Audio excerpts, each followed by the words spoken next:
Y ya estamos preparados y listos para recibir a Manuel Montoya, que todos los viernes a esta hora de la mañana nos presenta su espacio Volviéndonos a Dios.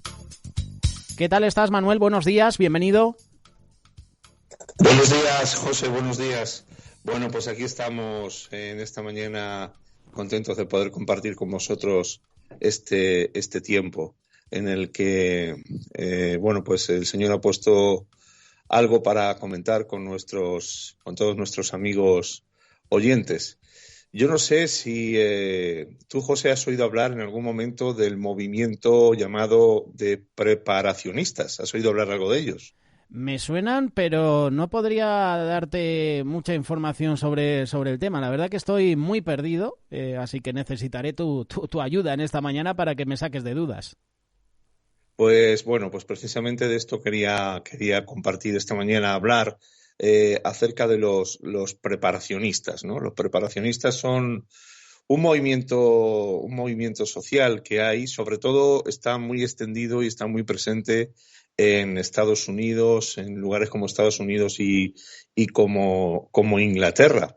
El preparacionismo, del inglés prepper, o survivalismo, del inglés survivalism, es un movimiento social de individuos o grupos llamados, pues como decimos, preparacionistas, que se preparan activamente para las emergencias, incluidas las posibles perturbaciones del orden social o político, en escalas que van desde local hasta la internacional. El preparacionismo también abarca la preparación para emergencias personales, como por ejemplo la pérdida de empleo o el perderse en la naturaleza o bajo condiciones climáticas adversas. Este movimiento hace hincapié en la autosuficiencia, el almacenamiento de suministros y la adquisición de conocimientos y técnicas de supervivencia. Los preparacionistas suelen adquirir formación médica de emergencia y de autodefensa, almacenan alimentos y agua, se preparan para ser autosuficientes e incluso construyen estructuras como refugios de supervivencia o subterráneos que pueden ayudarles a sobrevivir a una catástrofe. Los orígenes del movimiento preparacionista moderno en Reino Unido y Estados Unidos, como decía anteriormente, incluyen políticas gubernamentales, amenazas de guerra nuclear, creencias religiosas y también escritores, hay incluso en este movimiento escritores que advirtieron del colapso económico o social tanto en la no ficción como en la ficción apocalíptica y posapocalíptica. Los programas de defensa civil de la era de la Guerra Fría promovieron refugios públicos contra bombas atómicas, refugios personales contra la lluvia radiactiva y formación para niños, como por ejemplo las que daban por medio de una película muy conocida, una serie llamada Duck and Cover. Algunas sectas, como la Iglesia de Jesucristo de los Santos de los Últimos Días, ordenó durante mucho tiempo a sus miembros que almacenaran alimentos para un año para ellos y sus familias, en preparación para las posibles catástrofes que ellos vaticinaban que iban a ocurrir, pero en este movimiento la corriente actual aconseja almacenar solo un suministro para 3 meses. La Gran Depresión, que siguió al derrumbe de Wall Street en 1929, es citada por los preparacionistas como un ejemplo de la necesidad de estar preparados. Uno de los lemas de los preparacionistas es mejor tenerlo y no necesitarlo que necesitarlo y no tenerlo. Y es que en vista de la deriva que desde hace décadas lleva el mundo, nadie puede negar que en cualquier momento pues todo puede saltar en pedazos. Así que podemos definir de una forma concreta y simple este movimiento de preparacionistas como personas que se preparan para vivir una catástrofe, que se preparan para vivir una hecatombe mundial, pues haciendo acopio de agua, de alimentos y de otros utensilios y preparándose para defender su vida en caso de que surjan estos problemas, ¿no? Estas hecatombes o estas circunstancias adversas en el mundo. Ahora, esta mentalidad existe en el mundo, es decir, las personas, incluso los no creyentes que no tienen acceso a la verdad que nos revela la palabra de Dios, se dan cuenta de que algo está por ocurrir. Nosotros los creyentes tenemos la certeza de que hay un día D, lo sabemos, está escrito en la Biblia, un día D que está por llegar. Jesús nos habla de ese día en la Escritura y a ese día lo llamamos el rapto o arrebatamiento. Por tanto, también nosotros los creyentes debemos tener una mentalidad preparacionista, pero eso sí, con un matiz o con un enfoque diferente. Vamos a leer Mateo 24. Dice así, son las palabras que Jesús le está diciendo a sus discípulos. Dice, Jesús salió del área del templo y ya se iba, cuando sus seguidores se le acercaron para mostrarle los edificios del área del templo. Él les dijo, ¿os referís a todo esto? Pues os digo la verdad, no quedará piedra sobre piedra, todo se vendrá abajo. Luego Jesús estaba sentado en el monte de los Olivos. Se acercaron sus seguidores y le preguntaron en privado, dinos, ¿cuándo sucederá eso y cuál será la señal de tu regreso y del fin del mundo? Jesús les contestó, tened cuidado, no permitáis que nadie os engañe, porque muchos vendrán contra mí al decir, yo soy el Mesías, y engañarán a muchos. Y oiréis sobre guerras y rumores de guerras, pero no os asustéis. Todo esto tiene que pasar, pero todavía no será el fin. Pelearán nación contra nación y reino contra reino. Habrá hambres y terremotos en muchos lugares. Todo eso será el comienzo de mucho sufrimiento. En ese tiempo os entregarán para que os castiguen y os maten. Todas las naciones os odiarán por estar de mi parte. En esos días muchos creyentes perderán la fe, se entregarán unos a otros a las autoridades y se odiarán unos a otros. Habrá muchos falsos profetas que vendrán y engañarán a la gente. Debido a que habrá mucha maldad, el amor de muchos se irá enfriando. Pero Dios salvará al que se mantenga hasta el final.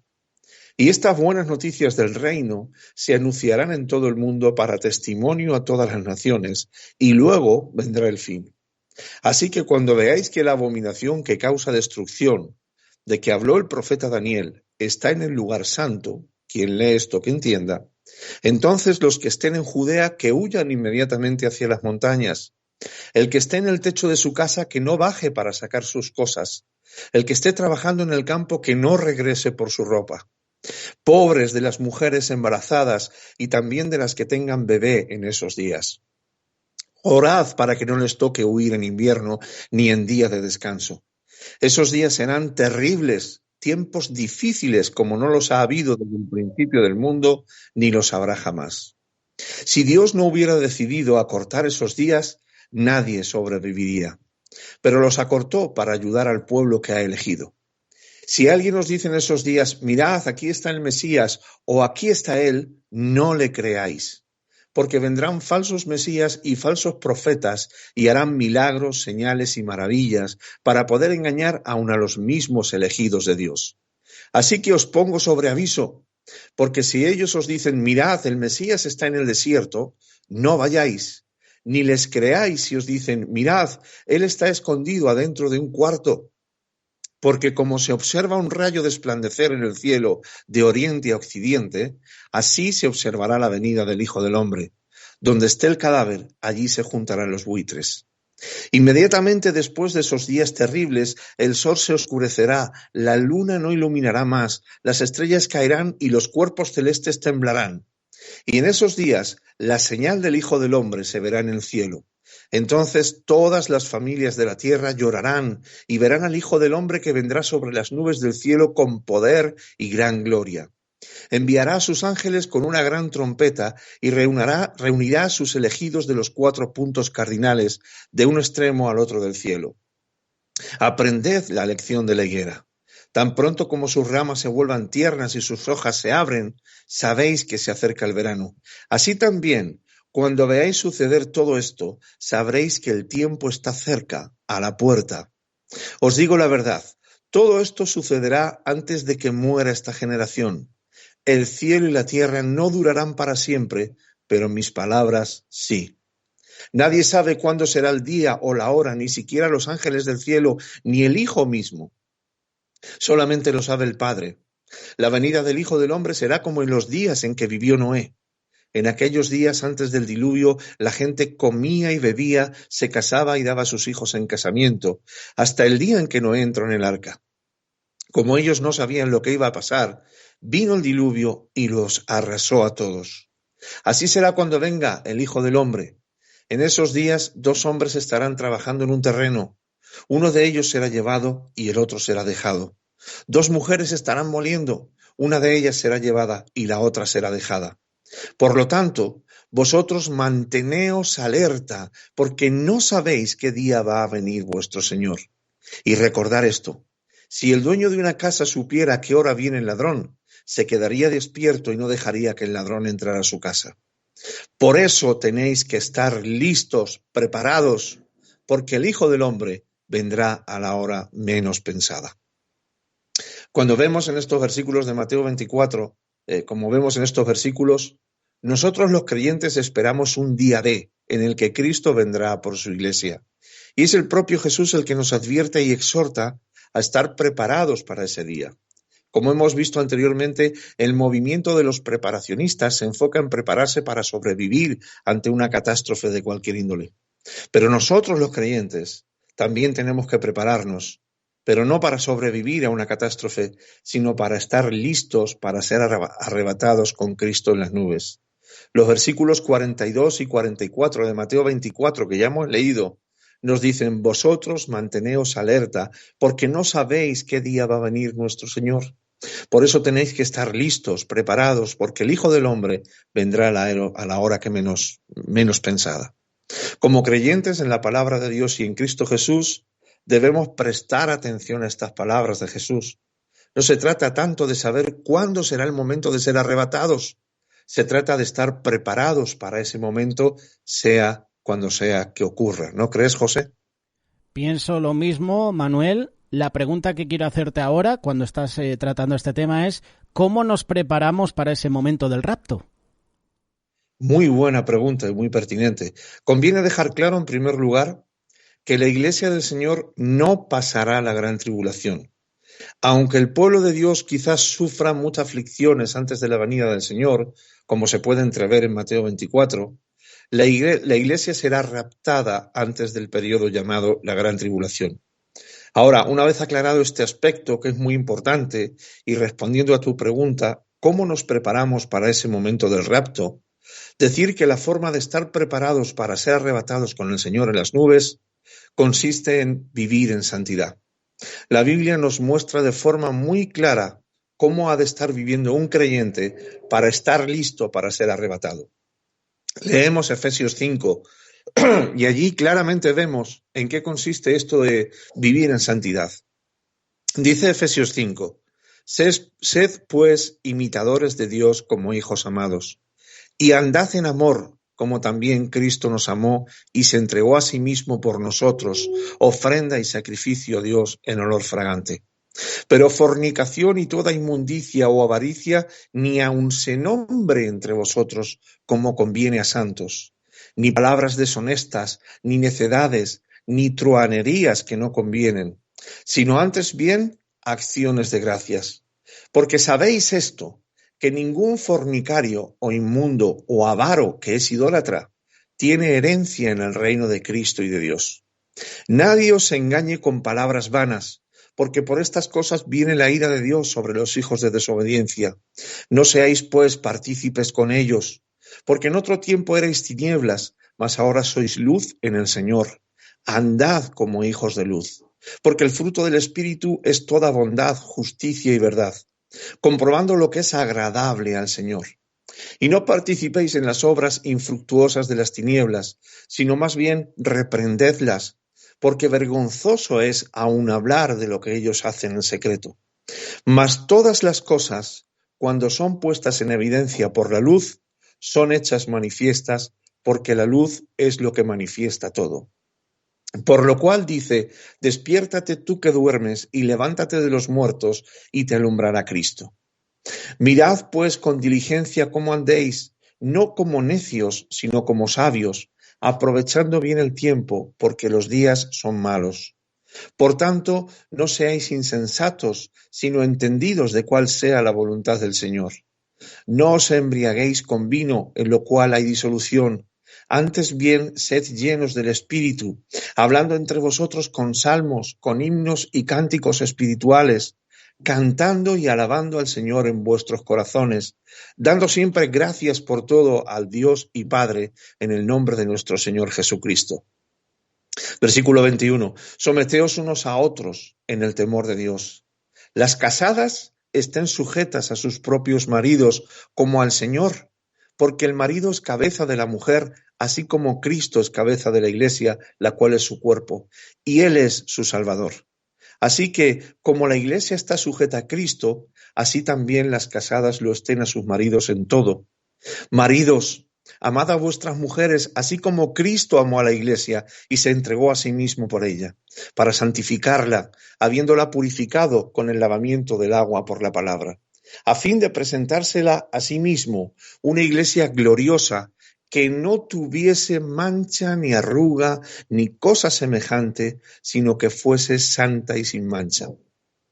Así también los maridos deben amar a sus mujeres como a sus mismos cuerpos. El que ama a su mujer, a sí mismo se ama, porque nadie aborreció jamás a su propia carne, sino que la sustenta y la cuida, como también Cristo a la Iglesia, porque somos miembros de su cuerpo, de su carne y de sus huesos.